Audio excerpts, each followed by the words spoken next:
Anong mensahe ang kailangang marinig ng mga Pisces sa period na to? Pwedeng nangyayari na itong magiging reading natin o mangyayari pa lang. Kung hindi man para sa inyo itong magiging reading natin, di baka para sa someone na malapit sa inyo o sa someone na kakilala nyo mismo.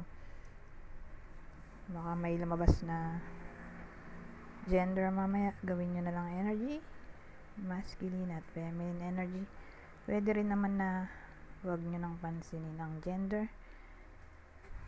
Hindi ko masasabi kung anong magiging reading, kung positive ba o negative. Depende sa kung anong mapipick up kong energy.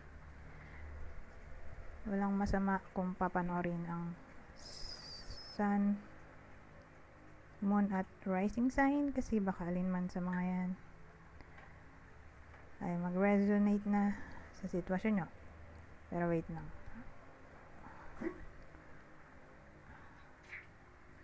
ayusin ko lang sandali ito.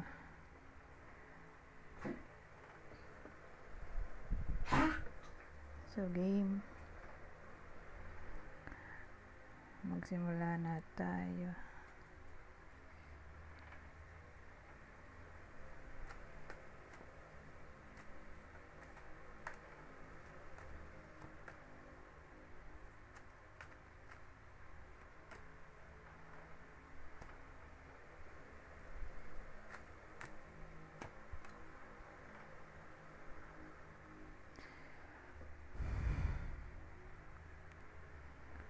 Two of Swords, the Emperor, Knight of Swords. Ano yung Two of Swords?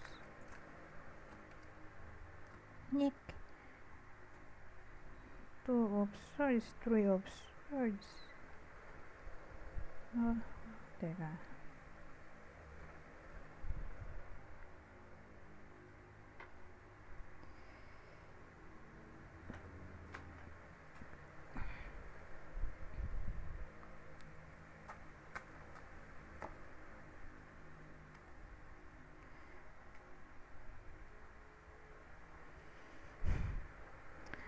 Ang dating kasi dito, hindi makapag-desisyon whether nangyayari na to o mangyayari pa lang.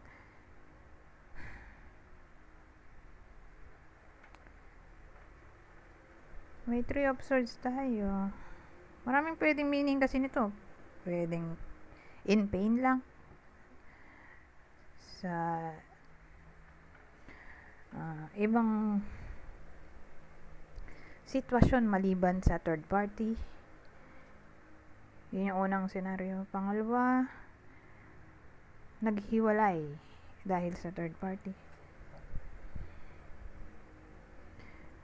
Para bang dito sa Temperance, nalilito kung makikipag-ayos.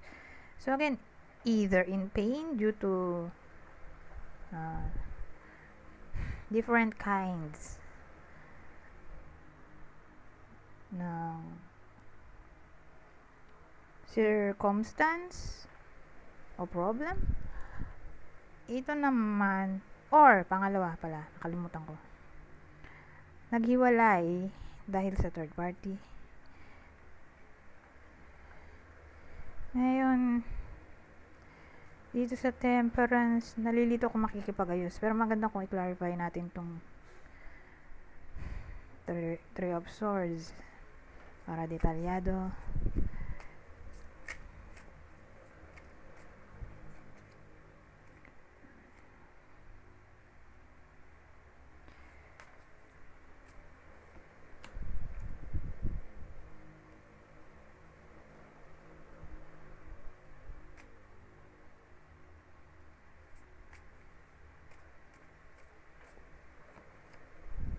Grace,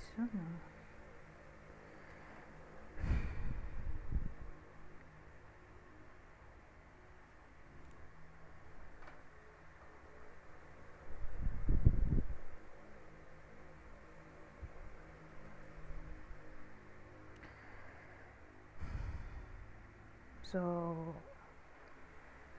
mukhang may third party nga kasi may fox dito pwedeng may kinalaman sa deception. Ngayon, pamilyado. May house tayo. Ay no, family matters. So, ang bida pala natin ay pamilyado or nagli-live-in kasama sa isang bubong. Tapos, naghiwalay dahil sa third party. Ito kasing the prison sa yung two of swords, almost the same in a way na feeling stuck. Hindi makapag-decide pa sa ngayon. Nalilito. Kasi ito ay entrapment, di ba? Prison. Nalilimitahan yung galaw. May limit. May lumilimit.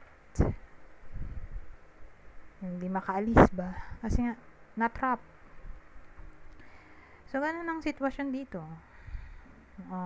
Confirmed na nagkaroon ng third party, pamilyado, or nagli-live-in, whether nangyayari na to or mangyayari pa lang, na para bang yung nasaktan o victim ng cheating ay feeling stuck o feeling trapped in a way na hindi niya pa alam sa ngayon kung magpapatawad na ba siya o hindi pa. Pero tingin ko gagawa ng way yung cheater para makipag-ayos kasi dumating yung temperance eh. Yun nga lang, wala pang sagot. Hindi pa malaman ng victim kung patatawarin niya na ba yung cheater o hindi pa.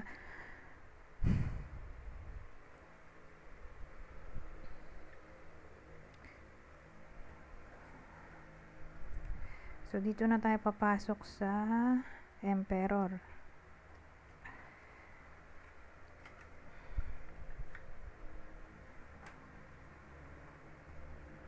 Kasi yung Emperor, ano siya eh, disciplined, logical, meron siyang structure na pina-follow.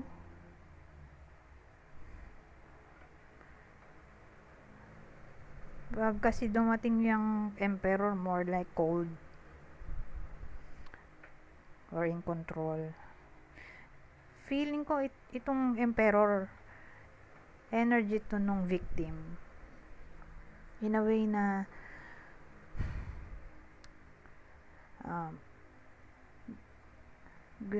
gusto niyang ibalik ulit ang control sa buhay niya. Cold siya dun sa cheater.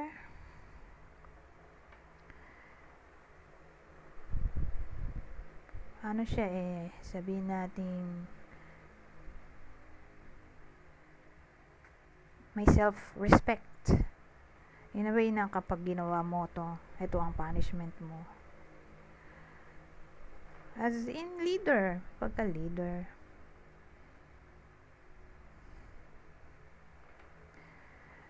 Gusto niya mag-express or mag-show ng sense of authority.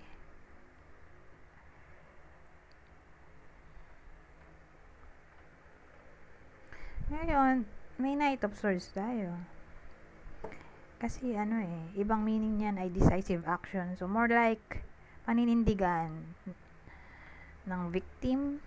Hindi ko nga lang malaman kung sino yung victim at cheater sa kwentong to, kung yung victim ba yung Pisces o siya yung cheater. Basta ganun yung scenario dito. So, magkakaroon ng decisive action yung victim na panindigan na totally ang kanyang naging desisyon na lumayo.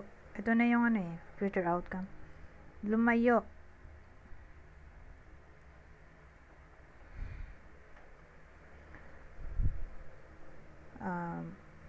dun sa partner niya na nag-cheat sa kanya. So, ganyan yung decisive action. Kasi dito indecisive siya. Ito, decisive action. Na lumayo or i-confront kasi may tumatakbo papunta sa zombie. Pero isa lang ang ano, ending. Kung i-confront man niya, mananatili pa rin siyang cold. In a way na sa sobrang sakit ng naramdaman niya, wala na siyang natirang pagmamahal dun sa partner niya, na para bang ayaw na niyang makita. Ganon. So, ganyan yung energy niya sa period na to. Pero sa period lang na to, who knows kung mapapanindigan niya ba yung decision niya o hindi. Basta ganyan yung scenario sa period na to, kasi bi-weekly lang tayo diba? Bi-weekly reading. Anyways, since ito ay love reading, mayroon tayong clue. Pero nga pala, bago ko magtuloy dito sa clue, kung nangyayari na to, nagkaroon na ng cheating, magbabalik or nagbalik na yung partner, isa lang yung ending. Okay? Feeling cold yung victim, at ayaw niya muna makita yung partner niya or i-confront, pero mananatili pa rin malamig ang pakikitungo niya dun sa partner. Ayaw niya muna makipag-reconcile dahil nga in pain pa rin siya. Anyways, ito na yung partner. So, possible partner ng Pisces sa reading na to, whether nangyayari na or hindi pa, or mangyayari pa lang. Ito ang possible partner, Taurus. Isa sa fire sign, Aries, Leo, Sagittarius. Ano to? Saturn. Di Capricorn, Aquarius. Ngayon, kung hindi man para sa inyo yung reading, di baka para sa someone na malapit sa inyo, kakilala o idol, ito ang possible zodiac sign niya. Cancer, Aries, isa sa earth sign, Taurus, Virgo, Capricorn.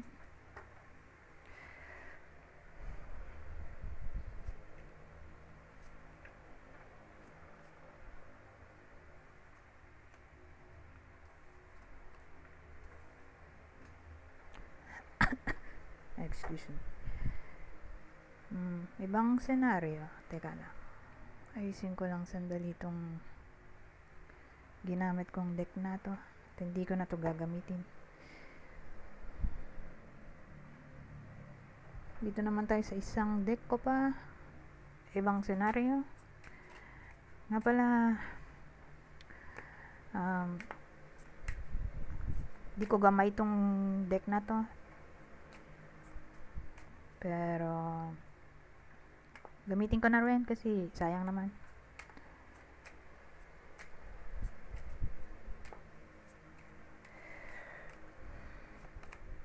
Minsan nalilimutan ko yung ginawa kong style ng reading dito, kasi mahirap yung method kung paano gamitin to. Mayroon siyang formation na sinusunod, kaya lang masyadong komplikado. Kaya gumawa ko ng sarili kong method in a way na mabilis ko siyang magagamit. Hindi katulad yung may arrangement. Ganun may arrangement siyang gagawin. Mauubos mo to. Uubusin mo to. Talagang lalatag mo lahat. Ay, yun nga ba? Nakalimutan ko na rin. Ay, hindi pala lahat. Pero meron siyang arrangement na square. Kaya lang nga, ang daming square. Masyadong komplikado. Kaya, sabi ko nga kanina, gumawa ko ng sarili kong way. Yun nga lang ang problema dahil hindi ko siya masyadong nagagamit. Nalilimutan ko yung ginawa kong way. Method. Sana hindi ko malimutan. Anyways, dito na tayo. So, may suswertehin daw dito o lalaki. Lalaking Aquarius, o ito yung person nyo. Or, kung babae yung nanonood, di, may suswertehing lalaking malapit sa kanya. Kakaroon ng good news. Kaka-receive siya ng good news. So again, probably lalaking Aquarius, o ito yung person ng babaeng Aquarius o malapit sa kanya. Ito na, dito na tayo.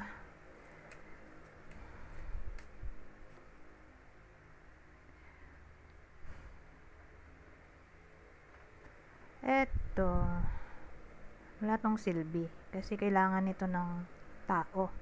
Ito yung tao natin, nauna pa siya bago to.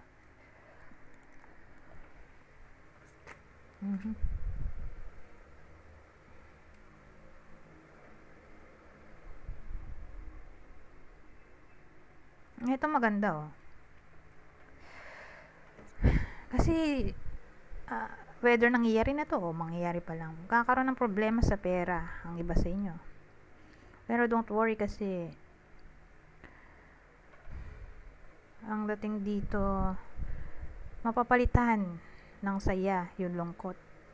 Pero again, dadaan pa rin sa sadness. At ang cause ng sadness ay pera.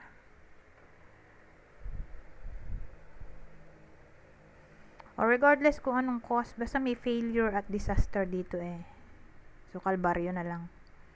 Kakalbaryohin at first. Kasi darating at darating talaga to. Whether dumating na to o darating pa lang. Pero after, maging malungkot, sasaya naman. Don't worry. So, more like blessing in disguise. Or anything na nawala, mapapalitan din ng mas better.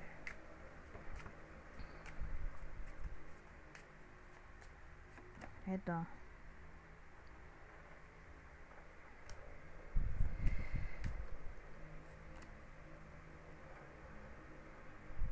Ito, malaki ang chance ng new love interest.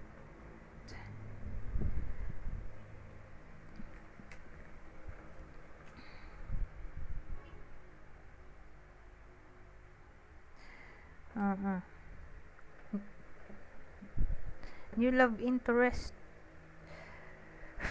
Whether dumating na to o darating pa lang.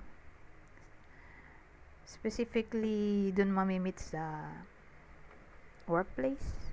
So, regardless kung saan, pero may clue rin tayo na pwedeng sa workplace or kung saan may business. Dun mamimit.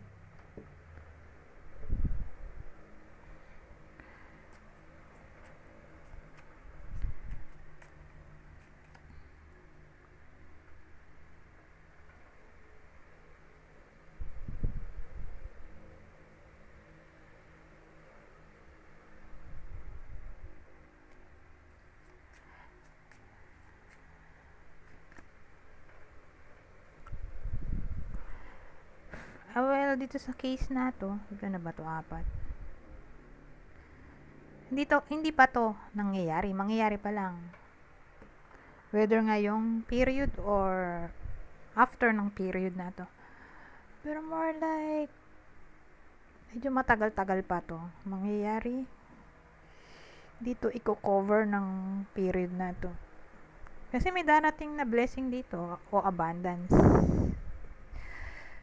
Ngayon yung perang makukuha ng iba sa inyo, yun yung gagamitin nila para maglipat ng bahay. Kasi may chance yung iba sa inyo na ma-relocate o maglipat ng bahay for some reason.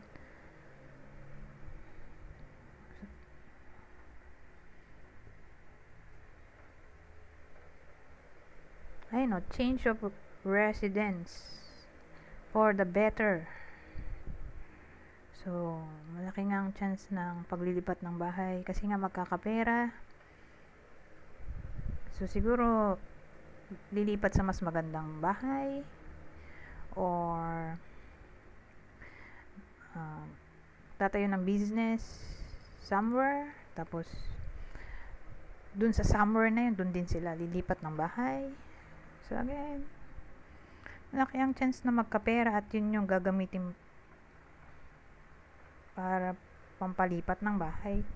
Hindi siya yung pampaayos ng bahay kundi pampalipat ng bahay. So whether kayo mismo to or someone na malapit sa inyo ay maaring magkapera at maglipat ng bahay.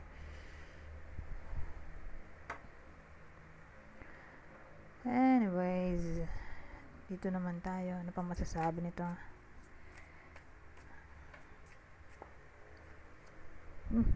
Coffee, no? Tortis na una siya. Young boy.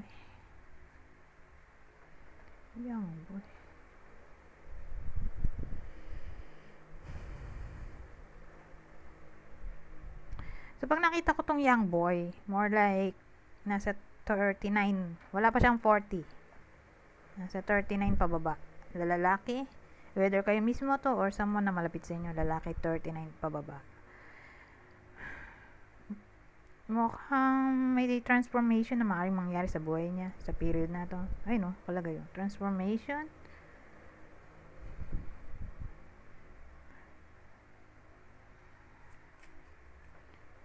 Or may something na kailangan niya i-let go. Ay, nakalagay naman. Stop clinging to the past and let go. So, lalo na kung attached pa rin to sa ex niya, na parang ina-advise dito na mag-let go na.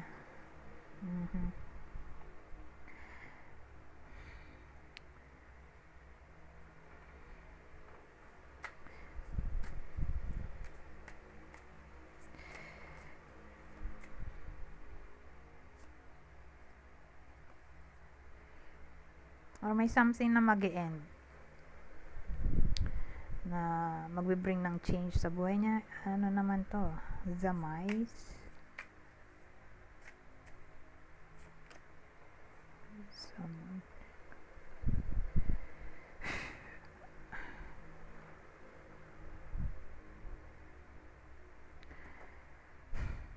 Well, ang dating sa akin, magiging somewhat pessimistic ang iba sa inyo. Beware sa ganong klaseng mood sa period na to.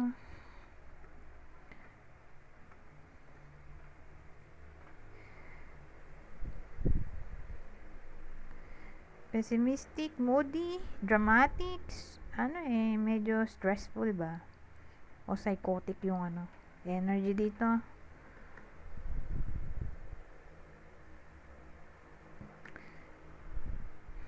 So beware.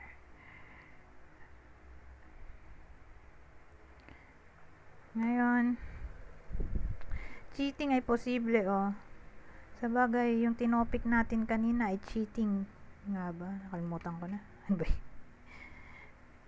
Oo, cheating, 'di ba? Yung unang reading natin. So muulit lang. So, malaki ang chance ng cheating. OMG, kung di pa nangyayari.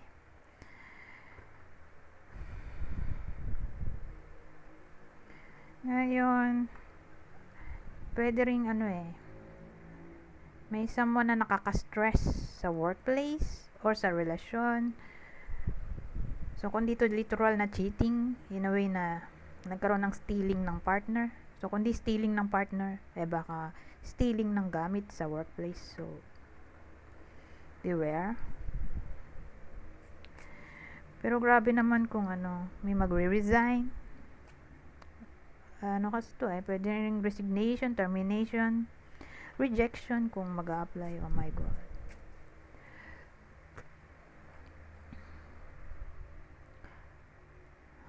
Anyways, basahin ko na lang tong part na to. Kunin nyo lang yung mensahe na sa tingin nyo ay fit sa sitwasyon nyo. Kukuha lang ko ng 3. Babasahin ko lang nga lang para mabilis. Madali lang namang intindihin to dahil basic English lang.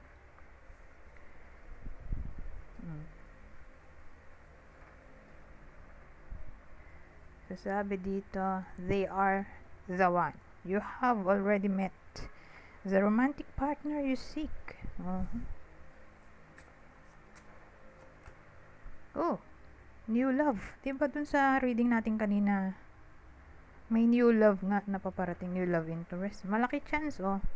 Kasi ito na naman siya. Kaya lang, di ko na mahanap yung card. Anyway, sabi dito, new love. A new chapter begins, whether it is with a new partner or in a current relationship. So, hindi lang siya specifically para sa single. Pwede rin sa mga in a relationship na magkakaroon ng somewhat good change sa kanilang relasyon. Ano to?